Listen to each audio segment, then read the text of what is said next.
آج کی شب میں قرآن عظیم کے 16 پارے مکمل ہو چکے ہیں۔ اللہ تبارک و تعالی بقیہ قرآن کے حصے کو صحیح تجوید سے پڑھنے اور آپ سب کو سماعت کرنے کی توفیق عطا فرمائے۔ عزیزان گرامی، آج سورہ مریم کی اور سورہ طٰہٰ کی تلاوت آپ نے سماعت کیا ہے۔ قرآن عظیم میں یہ ایک ہی سورت ہے جو ایک عظیم عورت کے نام پر آئی ہے، وہ سیدہ بی بی مریم رضی اللہ تعالیٰ عنہا ہیں۔ سورہ آل عمران کی تفسیر کے موقع پر میں نے عرض کیا تھا حضرت سیدہ بی بی مریم کی ولادت کا مسئلہ، اور آج پورا انہی کے نام کی ایک سورہ ہے۔ ہمارے بعض بزرگوں نے عورتوں کو تاکیداً کہا ہے اچھے رشتے کے لیے، صالح رشتے کے لیے جوان لڑکیاں سورہ مریم کی تلاوت کیا کریں، اللہ اس کی برکت سے نیک رشتے عطا کرے گا۔ اور خاص طور پر حاملہ عورتیں آسانی وضع کے لیے، ولادت کی آسانی کے لیے سورہ مریم کی تلاوت کیا کریں۔ حضرت بی بی مریم نہایت ہی پاکیزہ خواتین میں ہیں، بلکہ دنیا کی سب سے پاک باز عورتوں میں آپ کا نام آتا ہے۔ آپ کی پرورش بیت المقدس میں ہوئی۔ جب آپ جوانی کو پہنچی تو جوانی کو جب آپ آئیں تو ایک دن ایسا ہوا کہ جبرائیل امین علیہ السلام تشریف لائے اور یوں کہا کہ میں اللہ کی طرف سے تجھے ایک بیٹا دینے کے لیے آیا ہوں۔ حضرت بی بی مریم نے پکار کر کہا مجھے بیٹا کیسے ہو سکتا ہے؟ اَنَّا يَكُونُ لِي غُلَامٌ وَلَمْ يَمْسَسْنِي بَشَرٌ وَلَمْ أَكُ بَغِيًّا، مجھے کیسے بچہ ہو سکتا ہے؟ آج تک مجھے کسی انسان نے چھوا بھی نہیں، کسی انسان نے مجھے، یعنی بلوغیت کے بعد کسی اجنبی مرد نے مجھے چھوا تک نہیں۔ وَلَمْ أَكُ بَغِيًّا، اور نہ ہی میں کوئی برے عادتوں والی عورت ہوں، تو مجھے بیٹا کیسے ہو سکتا ہے؟ تو جبرائیل امین نے کہا کہ میں تیرے رب کی طرف سے قاصد بن کر کے آیا ہوں، اور تیرا رب یہی چاہتا ہے کہ بغیر کسی انسان کے چھوئے تجھے اللہ ایک بیٹا عطا کرے۔ قال كذلك قال ربك هو علي هين، اور حضرت جبرائیل نے کہا کہ مریم یہ تمہارے رب کے لیے کوئی مشکل مسئلہ نہیں ہے۔ جو رب تعالیٰ بغیر ماں اور بغیر باپ کے آدم کو پیدا کر سکتا ہو، وہ صرف بغیر باپ کے ایک عیسیٰ کو کیوں نہیں پیدا کر سکتا؟ تو انہوں نے ایک پھونک ماری اور حضرت بی بی مریم حاملہ ہو گئی۔ اسی لیے عیسیٰ علیہ السلام کا ایک لقب ہے، ان کو روح اللہ کہا جاتا ہے۔ روح اللہ کہا جاتا ہے کیوں؟ اللہ کی روح نہیں، یہ اللہ تبارک و تعالیٰ کے امر سے، حکم سے، صرف پھونک سے آپ پیدا ہوئے، صرف ایک پھونک سے۔ بی بی مریم جب حاملہ ہو گئی، اب وہ گھبرانے لگی۔ یہ تو پتہ ہے جی، حضرت بی بی مریم کو معلوم ہے، ان کے رب کو معلوم ہے، لیکن دنیا کیا کہے گی؟ کیا لوگ ایسے ہی مان لیں گے؟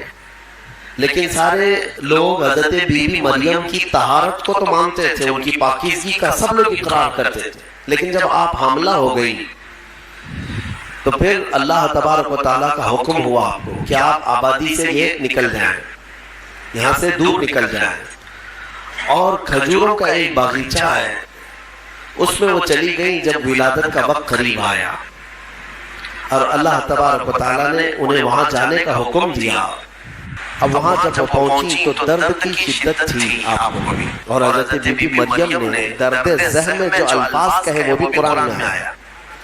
فَنَادَاهَا مِن تَحْتِهَا أَلَّا تَحْزَنِي قَدْ جَعَلَ رَبُّكِ تَحْتَكِ سَرِيًّا، وہ پکارنے لگی اور یہ کہتی تھی یا لیتنی مت قبل هذا وكنت نسيا منسيا، اے کاش میں اس سے پہلے مر گئی ہوتی۔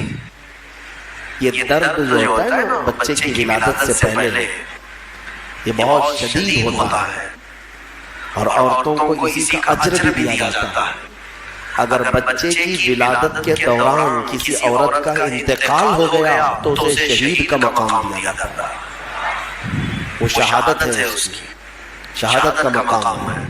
درد ذہ کو، یہ جو ولادت کا درد ہوتا ہے عورتوں کو، بعض حکماں نے کہا، کچھ حکیموں نے کہ روح نکلنے کے وقت 40 ایسی بڑی ہڈیاں ہیں جس سے روح نکل جاتی ہے تو موت آ جاتی ہے.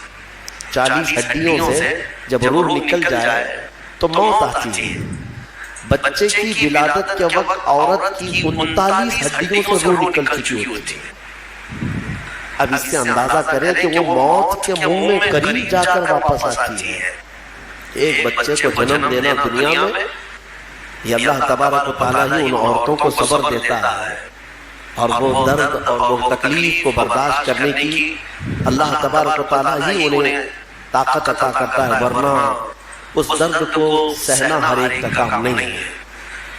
بہرحال حضرت بی بی مریم نے اس درد کی شدت میں جو پکارا وہ قرآن میں آیا ہے. قرآن میں اسی لیے تو حدیث پاک میں بھی ملتا ہے کہ سوال ہوا میرے آقا صلی اللہ تعالیٰ علیہ وسلم سے کہ میں یا رسول اللہ اپنی بوڑھی ماں کو اپنے کندھے پر بٹھا کر حج کرا چکا ہوں، خانہ کعبہ کے ساتھ طواف اور گرم زمین جس میں ننگے پیر میرے تلووں میں آبلے پڑ گئے، تو کیا میں نے اپنی ماں کا حق ادا کر دیا؟ حضور پاک صلی اللہ تعالیٰ علیہ وسلم کا جواب ان سے فرمایا کہ تم نے اپنے کندھے پر اپنی بوڑھی ماں کو بٹھا کر حج کرایا، طواف کعبہ کروایا، تم اس کے حق کی بات کرتے ہو. جب تم اپنی ماں کے پیٹ میں تھے ایک جھٹکا تم نے جو لگایا تھا اس کا بھی حق نہیں ادا ہوا، کیونکہ بچہ جب گھومتا ہے پیٹ کے اندر ماں کے، ہر گھومنے کے وقت ہر چکر کے وقت اس کا ایک الگ درد ہوتا ہے. 9 مہینے وہ بچوں کو اٹھاتی ہے.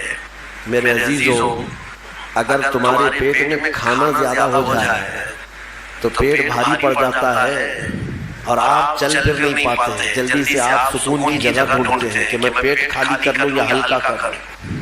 اور اس عورت کو، ماں کو اللہ نے 9 مہینے تک تمہارا بوجھ دیا اور وہ اٹھائے گھومتی رہتی، پھرتی رہتی. سیدہ بی بی مریم نے ولادت کے وقت یہ فرمایا. اس کے بعد رب تعالیٰ کی طرف سے یہ ان کو ندا آئی کیا کہ جب وہ وہاں قریب لیٹی تھی ایک پتھر پر اور ان کے قریب میں ہی ایک کھجور کا درخت تھا، رب تعالیٰ نے فرمایا وَهُزِّي إِلَيْكِ بِجِذْعِ النَّخْلَةِ تُسَاقِطْ عَلَيْكِ رُطَبًا جَنِيًّا. مریم اس درخت کو پکڑ کر کے ہلاؤ، تم پر پکی تازی کھجوریں گریں گی. تو ولادت کا وقت ہے ان کا، عیسیٰ علیہ السلام کی پیدائش کا، اور حضرت بی بی مریم کو کھجور کا درخت ہلانے کا حکم ہوا. انہوں نے ہلایا تو پکی کھجوریں ان پر گری. رب تعالیٰ نے فرمایا فَكُلِي وَاشْرَبِي وَقَرِّي عَيْنًا. مریم کھا اور پی لے اور اپنی آنکھوں کو ٹھنڈی کر لے. مفسرین فرماتے ہیں درد زہ کے وقت اگر کسی عورت کو کھجور دیا جائے تو یہ قرآن پاک کے نسخے کے اعتبار سے اللہ تعالیٰ اس کے درد میں آسانی عطا فرماتا ہے، کیونکہ حکیم مطلق رب ذوالجلال نے حکم دیا بی بی مریم کو کہ کھجور کھاؤ. تو کھجور کا حکم بھی ہمارے بزرگوں کے ہاں رواج تھا کہ ولادت کے وقت جب تکلیف زیادہ ہوتی تو کچھ کھجوریں لا کر کسی امام کے پاس، عالم دین کے پاس لاتے کہ کچھ دم کر کے دے دیں کہ گھر میں ولادت ہونے والی ہے. اب کہاں ہے کون سا کھجور، کون سی مٹھائی، سیدھے آپریشن تھیٹر میں لے جانا ہے اور بند کرنا ہے، کاٹنا ہے پھر نکالنا ہے. خیر اللہ تبارک و تعالی آج بھی جو لوگ اسلام پر چلنا چاہتے ہیں ان کے لیے آسانی عطا فرماتا ہے. یقیناً تھوڑی ہی دیر کے بعد حضرت عیسیٰ علیہ السلام کی ولادت ہوئی. یہ بیت اللحم جو جگہ ہے آج بھی وہ فلسطین میں ہے. بیت اللحم جس پتھر پر حضرت عیسیٰ علیہ السلام کی ولادت ہوئی وہ جگہ آج بھی موجود ہے. پھر وہاں سے حضرت بی بی مریم نے اپنے بچے کو اٹھایا. کوئی نہیں تھا وہاں پر، ان کے حمل سے لے کر ولادت تک کوئی بھی قریب نہیں آیا اور نہ زندگی میں کبھی ان کو کسی نے چھوا. آپ نے گود میں اٹھایا. اب کیا کریں گی، بچہ آ گیا ہے.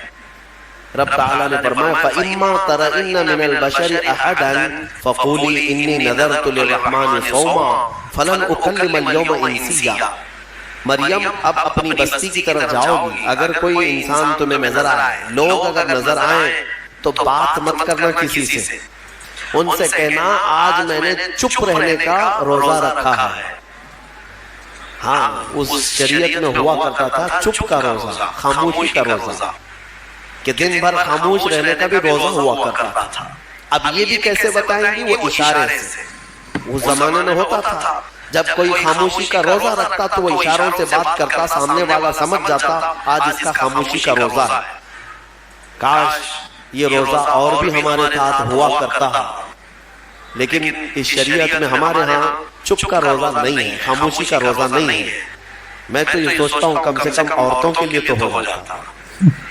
خاموشی کا روزہ بڑا ثواب ہے، وہ بہت بڑی غلطیوں سے، گناہوں سے بچ جاتی ہے۔ آپ کو اندازہ نہیں ہے، میرے آقا صلی اللہ علیہ وسلم نے زبان کو یوں 2 انگلیوں سے پکڑ کر کے فرمایا تھا، پکڑ کر کے، تمہارے 2 جبڑوں کے بیچ میں گوشت کا ایک ٹکڑا ہے۔ حضور نے فرمایا کہ یہ انسان کو جنت میں بھی لے جاتا ہے اور دوزخ میں بھی لے جاتا ہے۔ ہاں، اور پھر ایک حدیث پاک ہے، حضور فرماتے ہیں 2 جبڑوں کے بیچ میں ایک گوشت کا ٹکڑا زبان، 2 رانوں کے بیچ میں ایک گوشت کا ٹکڑا شرمگاہ، جس نے ان 2 چیزوں کی حفاظت کی ذمہ داری لے لی، میرے آقا فرماتے ہیں میں اسے جنت میں لے جانے کی ضمانت دیتا ہوں، جنت میں لے جانے کی ضمانت دیتا ہوں، یہ 2 چیزوں کی اگر کوئی حفاظت کر لیا۔ خیر، حضرت بی بی مریم اپنے بچے کو لے کر کے آئی، لوگ دیکھنے لگ گئے کہ مریم ہے اور اس کی گود میں بچہ ہے، تو ظاہر سی بات ہے قوم کا جو رویہ ہوتا ہے، سیدھے پکار کر کہنے لگے یا اخت ہارون ما کان ابوک امرأ سوء وما کانت امک بغیا، اے مریم یہ کیا کر لیا تو نے؟ اخت ہارون جو ہے اس وقت سب سے پاک عورت کو کہا جاتا تھا، اخت ہارون لقب کے طور پر حضرت بی بی مریم کو انہوں نے پکارا، نہ تمہارے باپ برے تھے نہ تمہاری ماں بری تھی، یہ تو نے کیسے کر لیا، یہ بچہ تیری گود میں کیسے آیا؟ فَأَشَارَتْ إِلَيْهِ، انہوں نے اشارہ کیا اپنے بچے کی طرف، کا حکم تھا اگر کوئی بات کرے تو بات مت کرنا، اپنے بچے کی طرف اشارہ کرو، آج میں خاموشی کا روزہ ہوں۔ اشارہ کیا اپنے گود والے بچے کی طرف، 1 دن کا بچہ ہے، تو لوگ بول پڑے کہ تو اس کی طرف اشارہ کر رہے، قالوا کیف نکلم من کان فی المہد صبیا، ہم کیسے بات کریں اس سے جو آج گود میں ہے تیرے، آج کا بچہ ہے۔ قرآن میں ہے جب وہ لوگ بحث کر رہے تھے، قال انی عبد اللہ آتانی الکتاب وجعلنی نبیا، ابھی وہ بحث کر رہے تھے، عیسیٰ علیہ السلام گود سے ہی بول پڑے، کیا بولے؟ بولنے لگے اے لوگوں میں اللہ کا بندہ ہوں، انی عبداللہ، اللہ نے مجھے کتاب عطا کیا ہے، وجعلنی نبیا، اور نبی بنا کر بھیجا ہے، وجعلنی مبارکن اینما کنت، اور جہاں میں رہوں گا برکت کا ذریعہ بنوں گا، اور اللہ تعالیٰ نے مجھے نماز کا اور زکوٰۃ کا حکم دیا ہے، اور میری والدہ کے ساتھ اچھائی کا سلوک کرنے، حسن سلوک کرنے کا حکم دیا ہے۔ اور پھر آخر میں عیسیٰ علیہ السلام اس جملے پر اپنی بات ختم کرتے ہیں، کون سا جملہ؟ والسلام علی یوم ولدت و یوم اموت و یوم ابعث حیا، سلامتی ہو اس دن پر جس دن میں پیدا ہوا اور جس دن میرا انتقال ہوگا اور جس دن مجھے اٹھایا جائے گا۔ اتنا بات کیا حضرت عیسیٰ علیہ السلام اور پھر خاموش ہو گئے۔ یہ معجزہ نہیں تو اور کیا ہے؟ گود کا آج کا بچہ اتنا وسیع انداز میں بول پڑا، تبھی جا کر کے قوم کی زبان چپ ہو گئی کہ یہ جو آیا ہے مریم کی گود میں یہ کوئی معمولی چیز نہیں ہے۔ ظاہر سی بات ہے جب رب تبارک و تعالیٰ کسی چیز کو بھیجتا ہے تو نشانیوں کے ساتھ بھیجتا ہے۔ اب جتنے تھے وہ مان تو گئے کہ بی بی مریم کو کسی نے چھوا نہیں، یہ سچی ہے، اور جب گود کا بچہ بول رہا ہے تو یہ اور سچی بات ہے، یہ محیر العقول چیز ہے، آج تک ہم نے کبھی دیکھا نہیں۔ عیسیٰ علیہ السلام بولے، پھر اس کے بعد عیسیٰ علیہ السلام کو حضرت بی بی مریم اپنے گھر تو لے گئی۔ یہاں پر رک کر کے میں ایک بات عرض کرنا چاہوں گا، حضرت عیسیٰ علیہ السلام نے جو جملہ کہا وہ یہ ہے کہ جس دن میں پیدا ہوا اس دن سلامتی ہو، یعنی نبی جس دن پیدا ہوتے ہیں وہ سلامتی والا دن ہوتا ہے۔ عیسیٰ علیہ السلام کی پیدائش کا دن سلامتی والا ہے تو 12 ربیع الاول کیوں نہیں سلامتی والا ہے؟ یہ قرآن کا حکم ہے، نبی خود اپنی ولادت کے دن سلام بھیج رہے ہیں اور امتی اپنے نبی کے پیدائش کے دن پر سلام بھیجے تو یقیناً یہ باعث برکت ہے اور قرآن کے مطابق ہے۔ اچھا یہ ایک بات اور بھی بتاؤں، بہت کم عمر میں جن کو نبوت دی گئی، یعنی دنیا میں ظاہری طور پر وہ 3 نبی ہیں، ایک حضرت عیسیٰ علیہ السلام جن کو گود میں ہی پیدائش میں دے دی گئی، دوسرے یحییٰ علیہ السلام جو حضرت بی بی مریم کے ہاں ان کے باپ حضرت زکریا علیہ السلام نے دعا کی تھی تو اللہ ان کو دیا تھا۔ یحییٰ علیہ السلام بھی پیدا ہوتے ہی نبی ہو گئے تھے، نبوت کے ساتھ دنیا میں آئے۔ تیسرے حضرت یوسف علیہ السلام جب ان کے بھائیوں نے انہیں کنویں میں ڈالا تھا تب ان کو، یہ چھوٹی عمر میں جن کو نبوت دی گئی وہ 3 انبیاء اکرام ہیں۔ یہ تو دنیا کی زندگی کے اعتبار سے، لیکن اگر کوئی یہ کہتا ہے کہ ہمارے آقا محمد صلی اللہ علیہ وسلم کو 40 سال کی عمر میں نبوت دی گئی تو یہ جملہ غلط ہے۔ میرے عزیزو، حضور کو نبوت دی گئی نہیں، نبی ہونے کا اعلان کرنے کا حکم دیا گیا۔ نبوت کب دی گئی وہ خود رسول سے پوچھو۔ میرے آقا فرماتے ہیں کنت نبیا وآدم بین الماء والطین، میں تو اس وقت بھی نبی تھا جب آدم علیہ السلام کو ابھی مٹی اور پانی میں گوندا جا رہا تھا۔ آدم علیہ السلام کا ابھی پتلا بھی نہیں تیار ہوا تھا، حضور فرماتے ہیں میں اس وقت بھی نبی تھا۔ تو نبی تو میرے آقا صلی اللہ علیہ وسلم پہلے سے تھے۔ بہرحال صالح علیہ السلام اللہ کے نبی ہیں، ان کی قوم بڑی سرکش کی نافرمان تھی اور پتھروں کی پوجا کرتے تھے اور پتھروں کے گھر بناتے تھے انہیں تراش تراش کر کے۔ حضرت صالح علیہ السلام نے ان کو اللہ کی طرف بلایا تو وہ نشانی مانگنے لگے، کوئی نشانی بتاؤ کہ تم اللہ کے رسول ہو۔ تو اس زمانے میں پتھروں کے لیے ان کا بڑا مسئلہ تھا کہ پتھروں کی عبادت بھی ہے، پتھروں کے گھر بھی بناتے تھے۔ حضرت صالح علیہ السلام نے اپنی قوم کو ایک جگہ جمع کیا اور ایک پتھر کو، پہاڑ کا ایک پتھر ہے، اس پتھر کو حکم دیا تو اللہ تعالیٰ نے اس پتھر کے اندر سے ایک اونٹنی پیدا فرمائی، ناقۃ اللہ، اس کو اللہ کی اونٹنی۔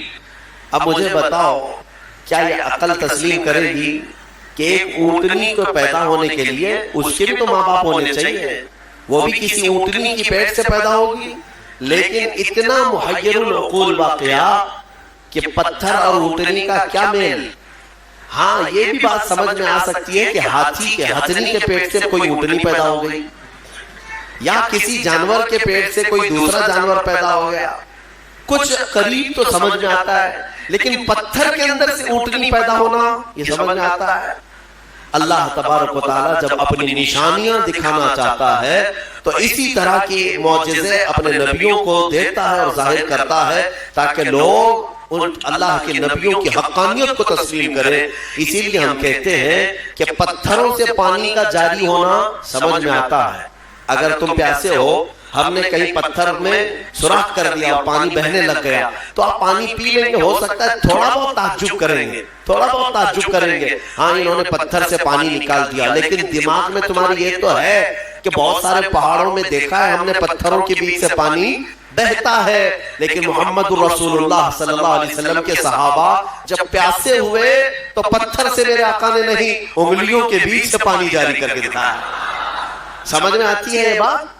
پتھر سے نکلنا تو سمجھ میں آتا، انگلیوں سے نکلنا، اور انگلیوں سے میرے عزیزوں پسینہ نہیں کہ 2 بوند 4 بوند نکل گیا ہو پانی اور اس کو جمع کر لیا ہو، بلکہ صحابہ فرماتے ہیں اس وقت مجمع میں 1400 صحابہ تھے اور سارے صحابہ نے پیٹ بھر کر پانی پیا۔ پنجاب رحمت حضور کی انگلیوں سے جو نکلے اس پانی سے سارے صحابہ 1400 صحابہ نے پانی پیا، اپنے مویشیوں کو، جانوروں کو پلایا، اپنے برتنوں میں اور اپنے مٹکوں میں سب بھر بھی لیا۔ اور صحابی فرماتے ہیں اس وقت اگر ہم 10,000 بھی ہوتے تو وہ پانی کم نہ ہوتا، اس سے زیادہ کی تعداد بھی ہو۔ یہ جو معجزے ہیں اللہ تبارک و تعالیٰ کے نبیوں کے لیے دیے جاتے ہیں، اور یہ نشانیاں حضرت عیسیٰ علیہ السلام اللہ رب العزت کی کھلی نشانی تھے۔ اب آگے میں بتاتا ہوں، ایک تو ان کی پیدائش کی نشانی ہے، ان کی ولادت کی ایک نشانی ہے، لیکن جب آپ جوان ہوئے اور لوگوں کو اللہ کی طرف بلائے، ایک خدا کی دعوت، اس کے باوجود لوگ نشانیاں پوچھتے رہے کیونکہ وہ یہودیوں کی جماعت میں آئے تھے۔ بنی اسرائیل میں حضرت عیسیٰ علیہ السلام پیدا ہوئے، اس وقت یہودی تھے، اور یہودی نافرمان قوم اکثر نبیوں کو جھٹلایا کرتے، یہاں تک کہ نبیوں کا قتل بھی کرنے میں ان کا بڑا ہاتھ رہا ہے۔ یہودیوں نے تقریباً 10,000 نبیوں کو قتل کیا ہے۔ ہاں، ہم اللہ کے نبیوں، قرآن صاحب کہتا ہے وَيَقْتُلُونَ النَّبِيِّينَ بِغَيْرِ حَقٍّ، وَيَقْتُلُونَ الْأَنْبِيَاءَ بِغَيْرِ حَقٍّ، ناحق یہ نبیوں کو قتل کیا کرتے تھے یہ یہود، کیونکہ ان کی طبیعت کا اگر مسئلہ نہیں ملتا تو نبی کو مار دیتے، ان کو اپنی طبیعت کا مسئلہ چاہیے ہوتا، شریعت ان کو ویسی چاہیے جیسا وہ چاہے۔ انبیاء کرام علیہ السلام کوئی کمپرومائز کرنے کے لیے نہیں آتے، وہ حق کے داعی ہوتے۔ بہرحال حضرت عیسیٰ علیہ السلام جب جوان ہوئے تو آپ کو پھر سے نشانیاں پوچھی گئیں کہ آپ اللہ کے رسول ہیں، آپ اللہ کے نبی ہیں، کوئی نشانی؟ اب اللہ تعالیٰ نے آلریڈی ان کی ولادت ایک نشانی ہے، پھر ان کو معجزے عطا کیے۔ کون کون سے معجزے؟ عیسیٰ علیہ السلام کو 3 معجزے اور دیے گئے، 3 معجزے۔ وہ کیا تھے؟ عیسیٰ علیہ السلام خود اپنی زبان میں فرماتے ہیں، جس کو قرآن میں اللہ تبارک و تعالیٰ نے بیان فرمایا، کیا ہے؟ احیی الموتى باذن اللہ، ابرئ الاکمہ والابرص واحیی الموتى باذن اللہ، اور ایک ہے وانبئکم بما تاکلون وما تدخرون فی بیوتکم۔ 3 معجزے۔ توجہ چاہتا ہوں، عیسیٰ علیہ السلام کو 3 معجزے دیے۔ پہلا معجزہ، کوڑ کی بیماری والے، سفید داغ والے، سفید داغ والے کوئی بھی بیمار آئے، عیسیٰ علیہ السلام اپنا ہاتھ رکھتے تو صحیح ہو جاتا۔ ابرئ الاکمہ والابرص، کوڑ والا، سفید داغ والا، یہ بیمار اگر حضرت عیسیٰ علیہ السلام کے پاس آتا تو آپ اس کو ہاتھ پھیر دیتے تو اس کی بیماری ختم ہو جاتی۔ سبحان اللہ۔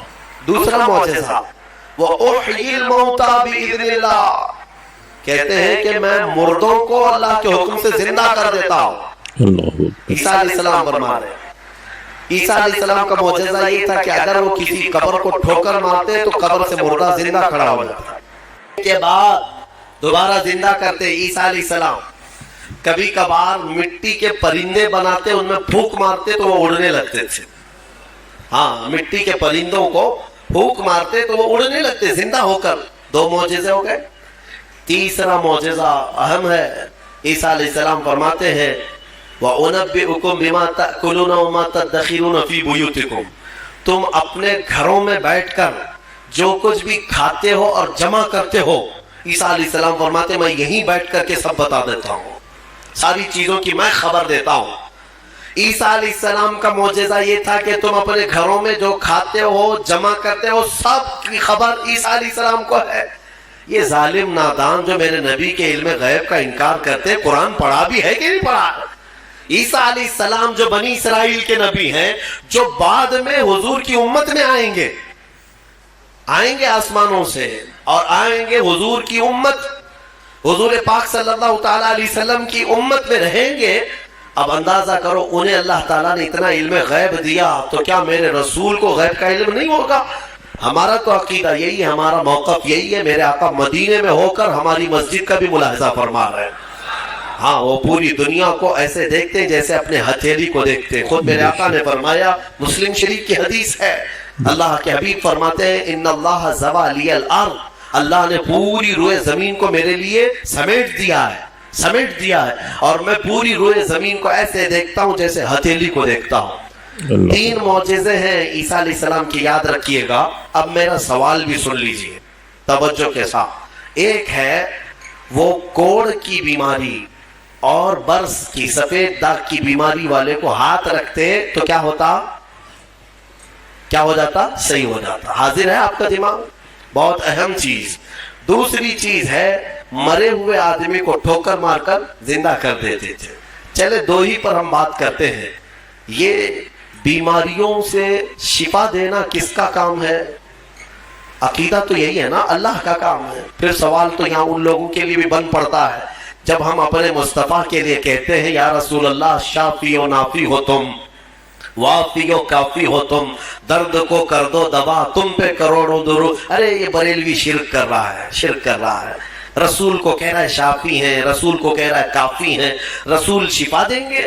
جب ہم درود تاج میں پڑھتے ہیں دافع البلاء والوباء والقحط والمرض والالم، ہمارے رسول بلاؤں کو دفع کرنے والے، وباؤں کو دفع کرنے والے، درد کو دور کرنے والے، ہر کرب سے آزاد کرنے والے، ہم پڑھتے ہیں درود میں۔ تو اس پر کچھ لوگوں کا پیٹ درد ہوتا ہے اور کہتے ہیں کیسے تم رسول کو کہہ رہے ہو کہ وہ بیماریوں سے دور کرنے والے ہیں؟ وہ کیسے دور کر سکتے ہیں؟ ان سے میرا سوال یہ، قرآن کی کوئی آیت پڑھا بھی ہے یا نہیں؟ عیسیٰ علیہ السلام خود کہہ رہے ہیں کوڑ کی بیماری اور برس کی بیماری والے کو میں ہاتھ رکھ دوں تو صحیح ہو جاتا ہے۔ عیسیٰ علیہ السلام ہاتھ رکھ دیں تو صحیح ہو جاتا ہے۔ اچھا، اس سے بھی بڑی چیز زندگی دینا اللہ کا کام، موت دینا اللہ کا کام، یہ اللہ تبارک و تعالیٰ کی قدرت میں ہے، اور مرنے کے بعد دوبارہ اٹھانا یہ تو اور بڑی بات ہے، یہ اللہ کی قدرت میں ہے۔ اور وہ کام عیسیٰ علیہ السلام کہہ رہے ہیں کہ میں مردوں کو زندہ کرتا ہوں۔ میرے عزیزوں، اب یہ شرک نہیں ہوا؟ عیسیٰ علیہ السلام کے بارے میں اگر کوئی عقیدہ رکھے گا کہ وہ مردوں کو زندہ کرتے تھے تو شرک ہو جائے گا؟ کچھ لوگوں کے فتوے کے حساب سے تو شرک ہے، کیونکہ وہ رسول کے واقعات کو نہیں مانتے۔ غوث پاک نے اگر کسی مردے کو زندہ کیا تو کہتے ہیں یہ جھوٹی کہانیاں ہیں، ہاں یہ کیسے ہو سکتا ہے، یہ صرف اور صرف اللہ رب العزت کا کام۔ پھر قرآن جو عیسیٰ علیہ السلام کے بارے میں بتا رہا ہے، کیا عیسیٰ خدا ہے؟ عیسیٰ علیہ السلام خدا ہے؟ یہاں ایک نقطہ سمجھ کر کے چلو، اللہ رب العزت یقیناً قادر مطلق ہے، رزاق وہی ہے، خالق وہی ہے، شافی وہی ہے، لیکن اگر وہ اپنی طاقت کسی محبوب رسول یا نبی کو شفا دینے کی طاقت دے دے، دوبارہ زندہ کرنے کی طاقت دے دے، یا بیماریوں سے دور کرنے کی طاقت دے دے، تو اس میں کسی کے پیٹ درد ہونے کی ضرورت نہیں۔ مولا جسے جو چاہے وہ مقام عطا فرمائے، یہ شرک بھی نہیں ہے۔ اللہ جسے جو چاہے وہ عطا فرمائے۔ اسی لیے ہمارا موقف یہ ہے الحمدللہ کہ ہم مانتے ہیں کہ رسول پاک صلی اللہ تعالیٰ علیہ وسلم بیماریوں کو دور کرتے تھے، لیکن ہم انہیں خدا نہیں مانتے۔ جیسے عیسیٰ علیہ السلام اللہ کی عطا سے بیماروں کو شفا کرتے تھے، میرے مصطفیٰ بھی اللہ کی عطا سے بیماروں کو شفا کرتے ہیں، اور اسی لیے ہم مانگتے بھی ہیں میرے آقا کی بارگاہ میں۔ ہمیں بزرگوں نے سکھایا ہے، بلکہ ایک حدیث بھی میں آپ کو بتا دوں۔ ایک صحابی آئے اور ان کے بھائی کا پیٹ درد کر رہا تھا، بہت تکلیف تھی، حضور کے پاس آئے، کہا یا رسول اللہ میرے بھائی کا پیٹ بہت درد کر رہا ہے۔ ڈاکٹر نہیں تھا کیا مدینے میں؟ کوئی طبیب نہیں تھا؟ وہ صحابی حضور کے پاس کیوں آئے؟ اس لیے کہ صحابہ کو معلوم تھا کہ یہ شفا خانہ ہے، یہاں سے جو حکم ہوگا اس میں شفا ہے۔ حضور اکرم صلی اللہ تعالیٰ علیہ وسلم نے فرمایا جاؤ اپنے بھائی کو شہد چٹاؤ، اسقیہ عسلا، اسے شہد چٹاؤ۔ وہ گئے، شہد چٹایا تو جلاب لگ گئے، یعنی بہت زیادہ لوز موشن شروع ہو گئے۔ وہ دوسرے دن بھاگے بھاگے آئے، کہا میں نے تو کل شہد چٹایا لیکن وہ زیادہ اس کا درد بڑھ گیا اور موشن شروع ہو گئے، یعنی جلاب ہو گئے، دست آ رہے۔ تو حضور پاک صلی اللہ علیہ وسلم نے دوسرے دن پھر کیا دوا فرمائی؟ کہا اسقیہ عسلا، جاؤ اس کو پھر شہد چٹاؤ، پھر سے شہد چٹاؤ۔ ایک دوا سے اگر فائدہ نہ ہو تو آپ پھینک دیں گے۔ اور وہ صحابی دوسرے دن پھر گئے، اپنے بھائی کو کہا آج پھر شہد کھاؤ۔ پھر انہوں نے شہد کھایا تو آج تو ایسا ہوا کہ ان کا بستر خراب ہو گیا، اٹھنے بیٹھنے کی طاقت نہیں تھی، اتنے زیادہ دست ہونے لگی۔ شہد جیسی کھا رہے بڑھتا جا رہا ہے، بڑھتا جا رہا ہے۔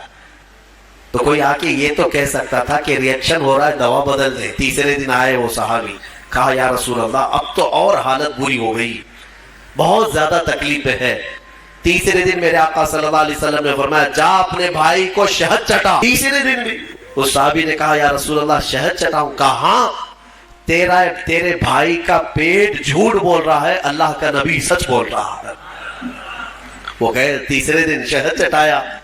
تیسرے دن جب شہد چٹایا تو نہ جلاب ہے نہ درد ہے، بلکہ پہلے سے بہتر صحت ہی ہے، صحت و تندرستی پہلے سے بہتر ہے۔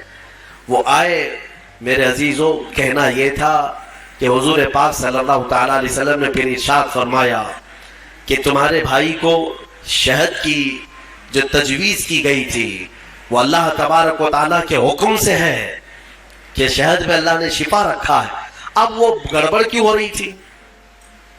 ایک بار چٹانے کے بعد اور گڑبڑ۔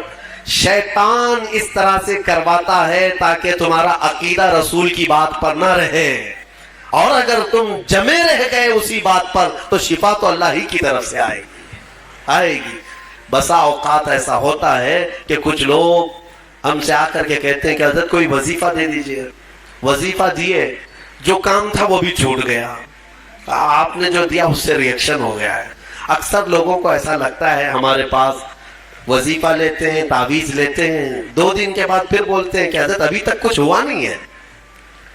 تو کیا ہمارے پاس موسیٰ علیہ السلام کی چھڑی ہے کہ ابھی ماریں گے تمہاری دکان کھل جائے گی، بازار میں تمہارا انبار لگ جائے گا؟ صبر بھی تو کوئی چیز ہے. آپ جن چیزوں کو تجویز کیا جاتا ہے علماء ربانیین کی طرف سے احادیث کے ذریعے سے، اس پر صبر ہوگا، اللہ تبارک و تعالیٰ تمہیں آزمائے گا، اور اگر تم کھرے اتر گئے تو انشاءاللہ ساری برکتیں تمہیں اللہ عطا فرمائے گا.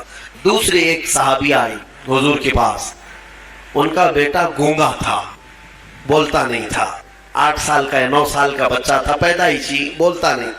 حضور کے پاس لائی اور کہا کہ حضور یہ میرا بچہ بولتا نہیں ہے، اسے کچھ فرما دیں، بولنے کی طاقت دینا اللہ کا کام ہے. وہ صحابیہ حضور کے پاس کیوں آئی؟ شرک کرنے آئی تھی؟ نعوذ باللہ من ذالک. صحابہ کا عقیدہ یہی تھا، بخدا خدا کا یہی ہے در، جو بریلی کے امام نے ہمیں سکھایا ہے. بخدا خدا کا یہی ہے در، نہیں اور کوئی مفر مکر، جو وہاں سے ہو یہی آ کے ہو، جو یہاں نہیں تو وہاں نہیں. ہاں وہ آئی اور حضور کے پاس لے آئی. حضور پاک صلی اللہ تعالیٰ علیہ وسلم نے ان کو سامنے بٹھایا، بچہ سامنے آیا. رسول کریم صلی اللہ تعالیٰ علیہ وسلم نے اس بچے کا نام لے کر کے کہا کہ قل من انا، اے بچے بول میں کون ہوں. سوال حضور نے فرمایا، وہ گونگا پیدائشی بول پڑا، اشہد انک محمد رسول اللہ، میں گواہی دیتا ہوں کہ آپ محمد اللہ کے رسول ہیں. مجھے بتاؤ. اسی لیے ہمارے امام اعلیٰ حضرت فاضل بریلوی رضی اللہ تعالیٰ عنہ نے فرمایا ہے، آنکھ عطا کیجئے اس میں ضیا دیجئے، جلوہ قریب آ گیا تم پہ کروڑوں درود. ہم مانتے حضور کی بارگاہ میں ہے تو یہ صحابہ کا ہی عقیدہ ہے. میرے عزیزوں، میں نے عیسیٰ علیہ السلام کے ان واقعات سے یہ ثابت کرنے کی کوشش کی ہے کہ الحمدللہ اہل سنت و جماعت کا جو موقف ہے وہ قرآن و حدیث کے مطابق ہے. کوئی گمراہ نہ ہو اور نہ ہی گمراہیوں میں آئے، الحمدللہ. اب میں یہاں پر بات ختم کرتا ہوں تفسیر کو. عیسیٰ علیہ السلام کے ان معجزوں کو دیکھ کر بہت سے ایمان بھی لائے، بہت سے ایمان بھی لائے، اور آپ کی ایک جماعت بڑھتی گئی. آپ کے 4 شاگرد مشہور ہوئے. ویسے آپ کے جو حواریین ہیں، جو اصحاب ہیں، جو آپ کے صحابہ تھے، ان کو حواریین کہا جاتا ہے. وہ 12 لوگ تھے. ان 12 میں 4 مشہور ہیں جن کے ناموں سے انجیل ہے آج بھی. متی، لوقا، یوحنا، مرقس. یہ عربی نام ہے، ان کو انگلش میں الگ الگ کہا جاتا ہے، جان، میتھیو. یہ جو بائبل میتھیو، بائبل جان، یہ سب جو ہے انہی 4 شاگردوں کے نام ہیں. عیسیٰ علیہ السلام کے بڑے فرمانبردار، بڑے وفادار تھے، اور انہی صحابہ سے ان کا دین پھیلا. مذہب عیسائیت، یا جس کو آپ یہ سمجھ لیں عیسیٰ علیہ السلام کا جو دین تھا وہ دین اسلام کے عقائد سے مختلف نہیں تھا. اس دین میں بھی اللہ کو ایک مانا جاتا، اور عیسیٰ علیہ السلام کو اللہ کا بندہ اور ان کا رسول، اللہ کا رسول. یہ دین اسی طرح چلتا رہا اور اسی کی تبلیغ بھی ہوتی رہی. لیکن یہودیوں کو یہ بات نہ بھائی. یہودی اس وقت سے عیسیٰ علیہ السلام پر الزام لگاتے تھے، ان کی ماں کو گالیاں دیتے تھے. عیسیٰ علیہ السلام کا ایک وقت ایسا بھی آیا کہ یہودیوں کے نرغے میں، کیونکہ یہودی بڑے ہی فتین اور پلان کرنے والے، منصوبہ کرنے والے لوگ، عیسیٰ علیہ السلام کے قتل کا منصوبہ بنا لیا.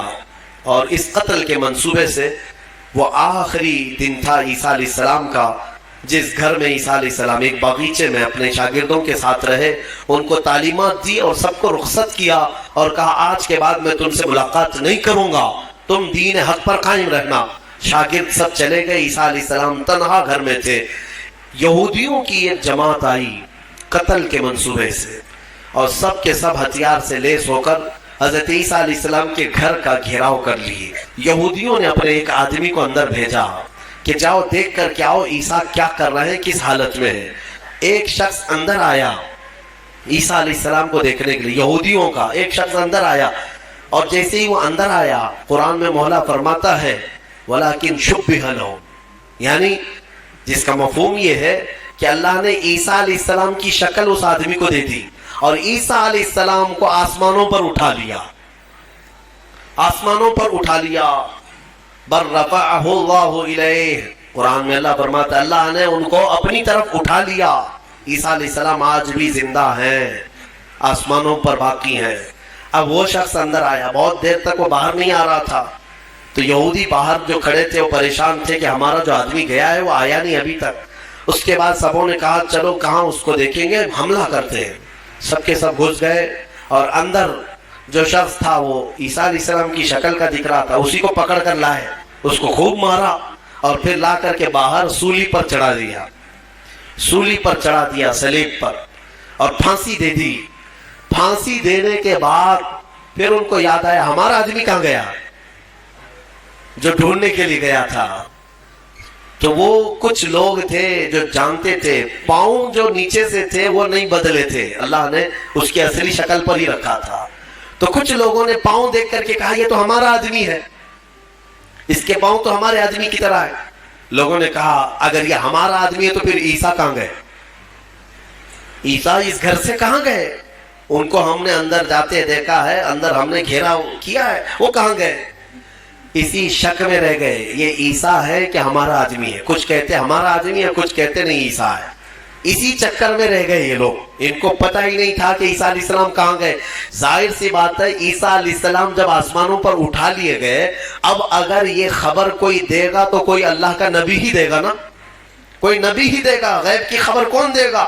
اور اتفاق کی بات عیسیٰ علیہ السلام کے آسمانوں پر اٹھائے جانے کے بعد سے لے کر 550 سال تک کوئی نبی نہیں آیا. اس کے بعد اگر کوئی نبی آیا تو ہمارے آقا محمد صلی اللہ علیہ وسلم آئے، صرف حضور آئے 570 سال کے بعد. میں آپ کو بتاتا ہوں ان یہودیوں کے چکر کو اور عیسائیوں کے چکر کو بھی، عیسائی بیچارے ان کو خود کو بھی نہیں معلوم تھا کہ ہمارے نبی کہاں ہیں. بعض کا عقیدہ یہ بن گیا کہ ہمارے نبی کو سولی پر چڑھا دیا گیا، اسی لیے آج بھی وہ لوگ صلیب ڈال کر کے گھومتے رہتے.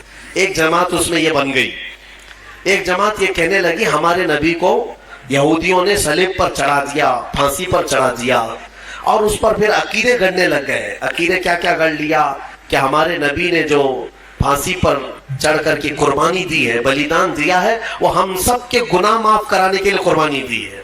تو اب یہ جتنے چاہے گناہ کرتے رہے، خوب شراب پئیں، خوب ناچیں، کیونکہ وہ سولی پر چڑھ کر کے سب معاف کرا دی. یہ ایک جماعت نے اس میں عقیدہ گڑھ لیا اور عیسائیوں کی ایک جماعت اسی پر چلتی رہی. ایک جماعت پھر بھی حق پر رہی جو عیسیٰ علیہ السلام کے چاروں شاگرد تھے. انہوں نے کہا نہ ہمارے نبی کو سولی پر چڑھایا گیا ہے، نہ ہمارے نبی نے ہمارے لیے قربانیاں دی ہیں، یعنی کہ وہ پھانسی پر چڑھ کر کے سب کے گناہ معاف کرائے. بلکہ ان کا عقیدہ تھا کہ اللہ رب العزت نے عیسیٰ علیہ السلام کو اپنے جلوں میں رکھا ہے، وہ کہاں ہے وہ اللہ بہتر جانے اور عیسیٰ جانے. ایک وقت آئے گا جب عیسیٰ کی حقیقت لوگوں کو معلوم ہوگی. یہ ایک حق جماعت ہمیشہ کہتی رہی اور اسی پر وہ لوگ باقی رہے. پھر اس میں فرقے بھی ہوئے، عیسائیوں میں بہت سارے فرقے بھی ہوئے، 70 سے زیادہ فرقے ہوئے، الگ الگ عقیدے. اور یہ فرقے بھی کس نے بنائے؟ یہودیوں نے بنائے. ان کے اندر گھس کر کے الگ الگ ان کے دماغ چینج کیے. پھر ٹرائنیٹی کا عقیدہ آ گیا کچھ عیسائیوں میں کہ عیسیٰ خدا کے بیٹے ہیں، مریم خدا کی بیوی ہے. کچھ لوگوں کا عقیدہ یہ بنا. پھر کچھ لوگوں کا عقیدہ بنا کہ 3 خدا ہیں، ایک خدا اللہ، ایک خدا جبرائیل، ایک خدا عیسیٰ. آج بھی کچھ لوگ ہیں اس میں، پروٹسٹ ہیں، کیتھولک ہیں اور آرتھوڈاکس ہیں. یہ سب جو فرقے بنے سب میں تھوڑا تھوڑا سا فرق ہے عیسیٰ علیہ السلام کو ماننے کے لیے. بعض کہتے ہیں گاڈ ہے، فادر ہے، اور پھر یہ سن ہے اور میری ہے، یہ 3 خدا ہے. ٹرائنیٹی کے عقیدے بنے. اب میں آپ کو بتاتا ہوں یہ میرے آقا صلی اللہ تعالیٰ علیہ وسلم کا احسان ہے پورے یہودیوں پر بھی اور عیسائیوں پر بھی، کیونکہ یہ جھگڑا کرتے رہے 500 سال تک. اتنا قتل کیا ہے عیسائیوں نے یہودیوں کا اور یہودیوں نے عیسائیوں کا. 500 سال اتنے قتل ہو گئے جس کا شمار نہیں کر سکتے. پورا فلسطین خون میں نہا جاتا تھا جنگوں میں. یہ دونوں جماعتیں لڑتی تھیں.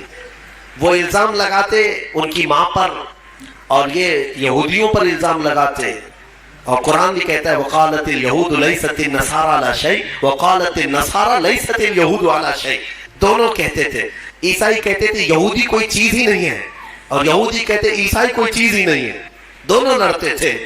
570 سال کے بعد میرے آقا صلی اللہ علیہ وسلم جب جلوہ بار ہوئے اور پھر میرے آقا پر قرآن کی آیتیں اتری اور سورہ مریم اتری, تب میرے آقا نے علل اعلان فرمایا کہ اے لوگوں مریم پر تہمت نہ رکھو, وہ اللہ کی سب سے پاک باز بندی ہے. عیسائیوں کو احسان ماننا چاہیے میرے آقا کا کہ حضرت بی بی مریم کی طہارت پوری دنیا میں اگر عیسیٰ علیہ السلام کے بعد کسی نے بیان کی ہے تو میرے مصطفیٰ نے بیان کی ہے. اور دوسری بات, حضرت عیسیٰ علیہ السلام کہاں گئے, کہاں ہے, عیسائیوں کو بھی نہیں معلوم, یہودیوں کو بھی نہیں معلوم. میرے آقا صلی اللہ علیہ وسلم نے قرآن کی وحی اترنے کے بعد لوگوں کو بتایا کہ یہ سب آپس میں اختلاف کرتے ہیں. حقیقت یہ ہے کہ عیسیٰ علیہ السلام کو نہ پھانسی دی گئی نہ سولی پر چڑھایا گیا, بلکہ عیسیٰ علیہ السلام کو اللہ نے آسمانوں پر اٹھایا ہے اور قیامت کے قریب عیسیٰ علیہ السلام پھر دنیا میں نازل ہوں گے. یہ عقیدہ میرے آقا نے دیا. ان عیسائیوں کو تمیز نہیں ہے, انہیں پتہ نہیں کہ اسلام کی دشمنی میں مرے جاتے ہیں. انہیں معلوم ہونا چاہیے کہ اسلام کے آنے کے بعد یہ احسان ہے میرے آقا صلی اللہ علیہ وسلم کا کہ بی بی مریم کی بھی طہارت بیان کی اور عیسیٰ علیہ السلام کی حقیقت بھی بیان کی ہے. اللہ تبارک و تعالیٰ ان گمراہ عقیدوں سے ہماری حفاظت فرمائے. ہمیں سورہ فاتحہ میں مولا نے جو سنایا ہے, سکھایا ہے, وہ یہی ہے اہدنا الصراط المستقیم. دعا کرتے نا اے اللہ ہمیں سیدھا راستہ چلا. کون سا سیدھا راستہ؟ صراط الذین انعمت علیہم, وہ راستہ جس پہ چلنے والوں پر مولا تو نے انعام نازل فرمایا. غیر المغضوب علیہم ولا الضالین, اے اللہ ان لوگوں کا راستہ نہ چلا جو بھٹک گئے اور جن پر تیرا غضب نازل ہوا. اب تفسیر پڑھیں گے تو آپ کو پتا چلے گا کہ یہ دونوں کون ہیں جن پر اللہ کا غضب ہوا اور جو بھٹک گئے. جن پر غضب ہوا وہ یہودی ہیں اور جو بھٹک گئے وہ عیسائی ہیں. مولا تعالیٰ ان دونوں جماعتوں سے ہماری حفاظت فرمائے, ہمیں راہ حق عطا فرمائے اور مولا کریم ہمیں ہمارے مصطفیٰ کریم صلی اللہ علیہ وسلم کے دامن میں قیامت میں ہمارا حشر فرمائے. وآخر دعوانا الحمدللہ رب العالمین.